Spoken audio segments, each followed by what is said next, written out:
সমস্ত রকম উপেক্ষা করে একটা ইলেকশন হচ্ছে। ইলেকশন না বলে এটাকে সিলেকশন বলা যায়, কারণ দুটো পার্টির মধ্যে একটা লড়াই চলছে। বিএনপি এবং জামাত, জামাতের সঙ্গে জুড়ে রয়েছে এনসিপি। ইউনূসের ইচ্ছা জামাত জিতে আসুক, তার জন্য তিনি একটা গণভোট করছেন। সেখানে হ্যাঁ এর জন্য তিনি সরকারি প্রচার মাধ্যমকে পুরোপুরি কাজে লাগিয়ে দিয়েছেন এবং সব দলকে একেবারে মাঠে নামিয়ে দিয়েছেন, মানে জামাত এনসিপি কে মাঠে নামিয়ে দিয়েছেন। এখন প্রথম দিকে তারেক রহমান হ্যাঁ এর পক্ষে চাপ দিয়ে হ্যাঁ এর পক্ষে ভোট দেওয়ার কথা বলেছিলেন। পরবর্তীকালে তিনি এ ব্যাপারে কিন্তু চুপ করে যান, তিনি আর কোনো কথা বলেন।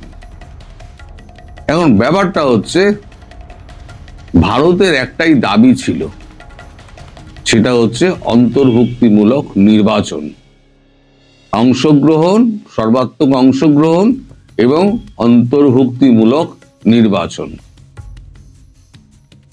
এবং সেই মতো সমস্ত দেশ কিন্তু এক সুরে গাইছিল যে অন্তর্ভুক্তিমূলক নির্বাচন করতে হবে।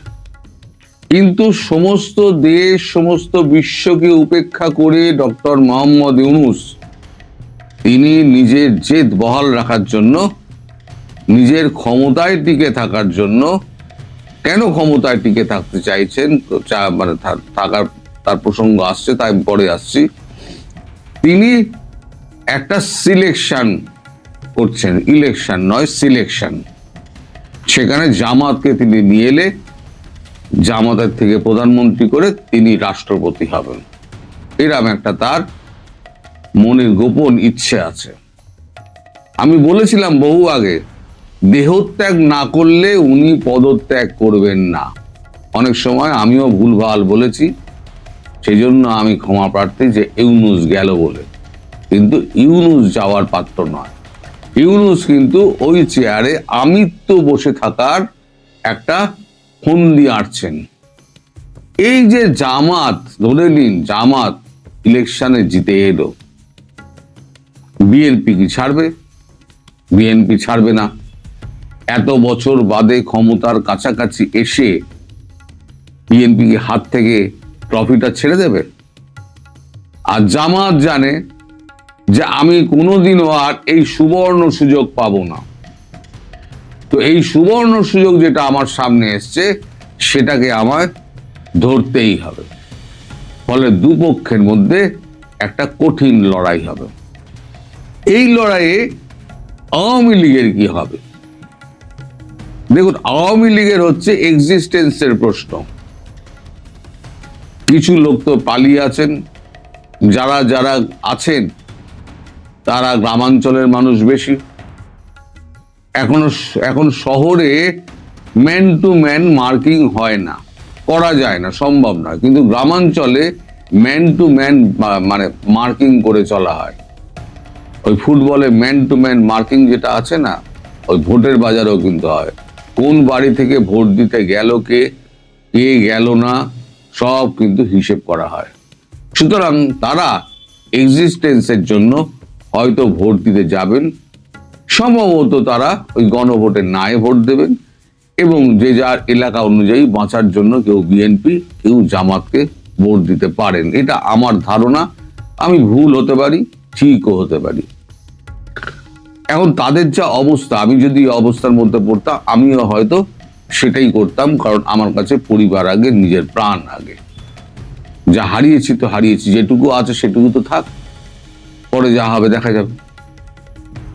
এখন যখন যে এই ভোটে যে হারবে, ক্ষমতার কাছাকাছি গিয়েও যে মেডেলটা পাবে না বা ট্রফিটা পাবে না, সে কিন্তু অপর পক্ষকে ছাড়বে না, অপর পক্ষকে একেবারে তুলোধনা করতে চাইবে। আমি যে আপনাদেরকে বহুদিন আগে বলেছিলাম, আমি বরাবরই বলছি ভোট হবে না, ইলেকশন হবে না, ইলেকশন কিন্তু হচ্ছে না, সিলেকশন হচ্ছে, এটাকে বলুন সিলেকশন। তো যাই হোক, এই সিলেকশনে ইউনূস যাকে বেছে নেবেন, এখন বেছে নেওয়ার ব্যাপারেও কিন্তু অনেক কিন্তু জিজ্ঞাসা রয়েছে। আগেই উনি গিয়ে রেখে দিয়েছেন যে ফল প্রকাশে কিন্তু দেরি হতে পারে। তার মানে ইলেকশনে যে রিগিং গুলো হবে, আপনাদের ভাষায় ইঞ্জিনিয়ারিং যেগুলো হবে, সেইগুলো যদি দেখা যায় নায়ের পক্ষে যদি হয়, তাহলে পক্ষে ইউনূসের কাছে সেটা বিপদের কারণ হয়ে যাবে, ইউনূসের অবস্থা খারাপ হবে। তার কারণ আপনারা সবাই জানেন, নতুন করে ব্যাখ্যা করার কিছু নেই। আর যদি হ্যাঁ হয়, সেখানে যদি বিএনপি এবং ভোটে যদি বিএনপি জেতে, তাহলে ইউনূসের কপালে অনেক দুঃখ আছে। আর জামাতকে যদি নিয়ে আসতে পারেন কোন রকমে, তাহলে উনি সেফ। কিন্তু 180 দিনের আগে উনি ক্ষমতা ছাড়বেন না, উনি বলে দিয়েছেন। ওই জন্যই উনি জাপান সফর না কোন সফরের একটা প্ল্যান করে রেখে দিয়েছেন, কারণ উনি তো থাকবেন। ওই 6 মাসটা এবার কত মাসে গিয়ে দাঁড়ায় সেটা দেখবেন। এবার আসি যে ভোট পর্ব মিটে যাওয়ার পর দেখবেন, আমি যেটা বলেছিলাম, একটা রক্তক্ষয়ী সংগ্রাম হবে, একটা বিএনপি আর জামাতের মধ্যে একটা রক্তক্ষয়ী সংগ্রাম হবে। এ বলবে ভোট রিগিং করেছে, ও বলবে ভোট রিগিং করেছে। ভোটটা শেষ হতে দিন, তাহলেই দেখতে পাবেন। আমি বহুদিন আগে থেকে বলছিলাম যে দূর থেকে বসে গ্যালারিতে বসে খেলা দেখুন, খেলা দেখুন, কিন্তু খেলা দেখার সময় হয়ে গেছে। এরা নিজেরা মারপিট করে মরবে।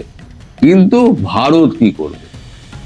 ভারত এতদিন ধরে শুধু চুপটি করে অপেক্ষা করছিল। আমি বারবার বলেছি, ভারত চাইছে ভোটটা হয়ে যাক, নির্বাচনটা কি হয় দেখা যাক। নির্বাচন যখন প্রহসনে দাঁড়িয়ে গেছে এবং আওয়ামী লীগের অন্তর্ভুক্তি যখন হয়নি, ভারতের একটাই অনুরোধ ছিল অন্তর্ভুক্তিমূলক নির্বাচন, সেটা যখন হয়নি, নরেন্দ্র মোদী কিন্তু উপেক্ষা হলেন না। এমন কেউ নেই বিশ্বে তাকে উপেক্ষা করেছে, তিনি তার জবাব দেননি। সুতরাং ইউনূসের কপালে কিন্তু এই উপেক্ষার উপযুক্ত জবাব কিন্তু অপেক্ষা করছে। এখন সময় বলে দেবে কবে, কিভাবে এবং কোন প্রকারে। আর কখনোই আশা করবেন না যে 3-4 দিনের মধ্যেই অ্যাকশন শুরু হয়ে যাবে, অথবা প্ল্যান বি প্ল্যান সি যে কোনো একটা আরম্ভ হয়ে যাবে। সময় লাগবে। নরেন্দ্র মোদী সময় নেন, কিন্তু যা করেন পাকাপোক্ত করেন। আজ 9 মাস ধরে ডোনাল্ড ট্রাম্পের সঙ্গে যুদ্ধ করে তিনি 18% নিয়ে এসছেন, যেটা এখনো নেগোসিয়েশন চলছে। আমি বরাবর বলে যাচ্ছি, ওটা 12 থেকে 15% নামবে, এখনো বলছি। আমি বিশ্বাস করি নরেন্দ্র মোদী সেই জায়গায় নিয়ে আসবেন। আর আপনাদের ইউনূস কি করলেন? ইউনূস তিনি একেবারে পায়ে পড়ে তিনি একটা গোপন একটা এগ্রিমেন্ট করলেন, নন ডিসক্লোজার এগ্রিমেন্ট। আর আমাদের যে এগ্রিমেন্ট হচ্ছে, আমরা তো পরিষ্কার জনগণের সামনে তুলে দিচ্ছি।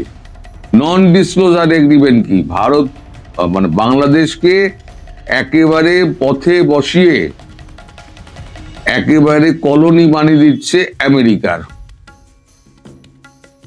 আমার কাছে শুনুন কি কি আছে ওই এগ্রিমেন্টের মধ্যে। আপনার ভুট্টা নিতে হবে, চাল নিতে হবে, গম নিতে হবে, চিনি নিতে হবে, সয়াবিন নিতে হবে, এবং যে ধানের বীজ, মডিফাইড ধানের বীজ আপনাদেরকে বসাতে, চাষিদের বসাতে হবে। এই মডিফাইড ধানের বীজ কি, একবার যদি ওই বীজ আপনি মাটিতে পোতেন, ওই বীজের থেকে কিন্তু বীজ হয় না। আমাদের যেমনি সাধারণ আমরা যা চাষ করি, বীজের থেকে আমরা বীজ নিয়ে নিই, বার করে নিই। জেনেটিক্যালি মডিফাইড যে বীজগুলো আছে, তাতে কিন্তু আপনাকে প্রতি বছর আপনাকে কিন্তু আমেরিকা থেকে বীজ আনতে হবে। তার মানে আমেরিকার কাছে আপনি দায়বদ্ধ হয়ে গেলেন। আমেরিকা যদি আপনাকে বীজ না দেয়, তাহলে আপনার দেশে শস্য ফলবে না। আর যে জমির হয়ে এখন ওই জেনেটিক্যালি মডিফাইড বীজ যেখানে পুঁতবেন সেটা পুরো যাকে বলে বাংলা ভাষায় বাঁজা জমি হয়ে যাবে। ওখানে আপনি যাই চাষ করুন না কেন সে চাষ হবে না। ধান চাষ তো হবেই না, ভুট্টা চাষও হবে না। এবার এই যখন অবস্থা হবে, আমেরিকা থেকে আনার খরচা এবং এই মডিফাইড জেনেটিক্যালি মডিফাইড যে বীজ এবং ওই গরুর দুধ, মাংসাশী গরুর দুধ যেটা পাঠানো হবে এবং শাকসবজি যা পাঠানো হবে সব কিন্তু আমেরিকার কাছ থেকে নিতে হবে, না চীনের কাছ থেকে নিতে পারবে, না ভারতের কাছ থেকে নিতে পারবে। ভারতের কেউ যাবে আসবে না, ভারত পাঠাবে না। এই যে ভারত $3.5 ট্রিলিয়ন